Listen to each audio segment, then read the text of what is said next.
The story opens on a rainy night in a small American town named Riverside Hills. Lightning flashes across the dark sky as Evelyn Parker, a quiet young woman in her late 20s, drives alone through the empty road.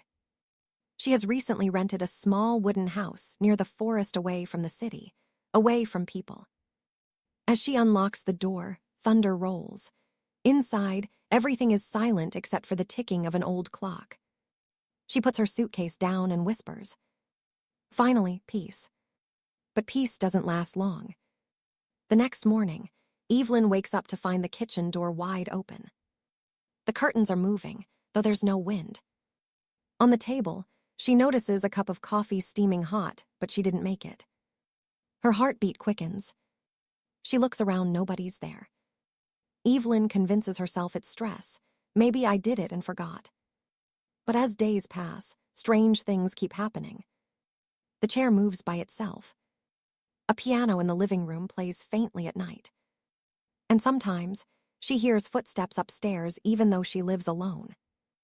A few days later, her neighbor, an old man named Mr. Whitmore, visits.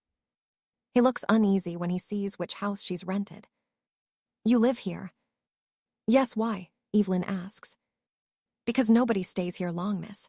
They all leave, or worse. He tells her that years ago, a man named David Collins lived there, a piano teacher who went missing mysteriously one night.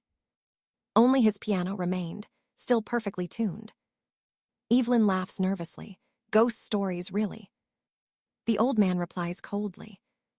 You'll know soon enough. The silent guest never leaves. Curious, Evelyn searches the attic and finds a box of old cassette tapes. She plays when a man's voice fills the room.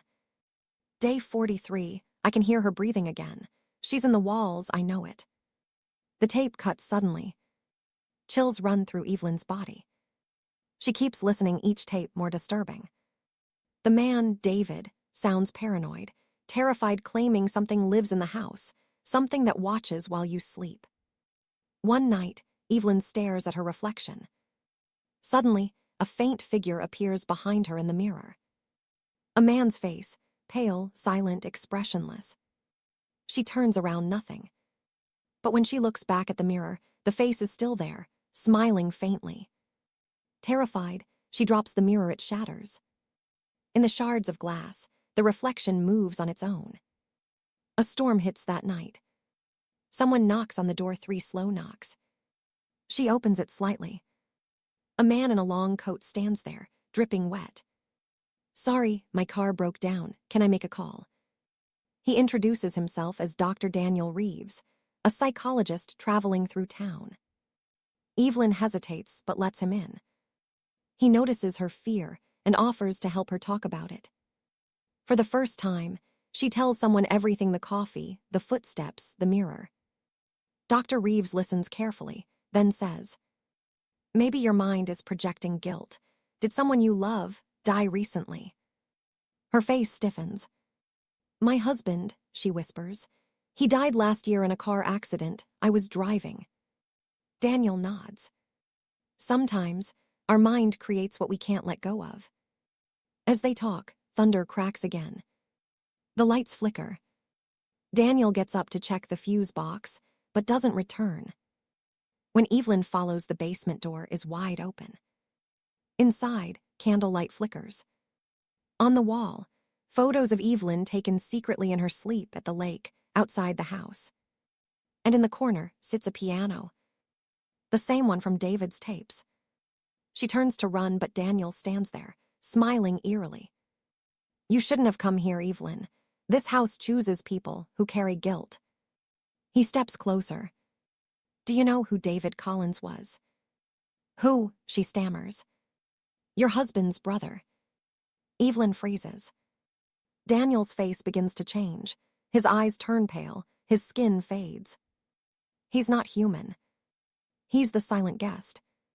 Evelyn runs upstairs, slams the door, and plays the last tape. David's voice echoes.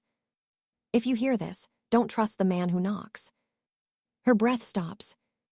Outside, the piano starts playing by itself again, the same tune her husband used to play. She whispers, David. A voice replies, "No, Evelyn, you brought me back." The room goes dark. Weeks later, a for rent sign appears outside the house again. A young couple arrives to see it. The realtor opens the door and says, "It's a lovely home, newly cleaned. No one's lived here in a while." Inside, the camera pans slowly to the piano. A woman's reflection appears faintly in the mirror Evelyn. She smiles silently. Screen fades to black.